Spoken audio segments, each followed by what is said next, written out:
Benvinguts al videoblog Esgarrinxades Utòpiques. Avui parlarem de Vents més salvatges, de l'Abel Olit, publicat per Empúries.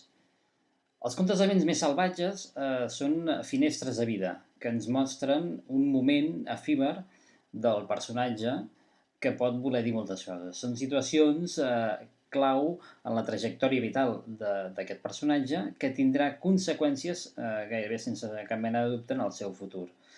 Un futur que el conte no ens explica, però que podem jugar a endevinar.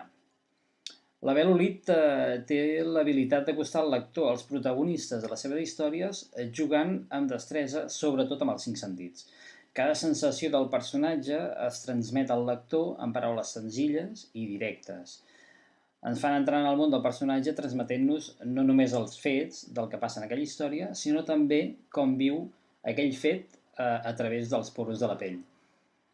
Les històries de Vents més salvatges ens deixen imatges que guardarem al nostre cap, sobretot per la bellesa que contenen. Són unes finestres de vida que mostren uns instants que colpeixen, que ens amaren d'inquietud per si arribarem a endevinar cap on ens està portant el narrador. A mi m'agrada molt dir que les històries de l'Abel Olit són punyents com una mala cosa.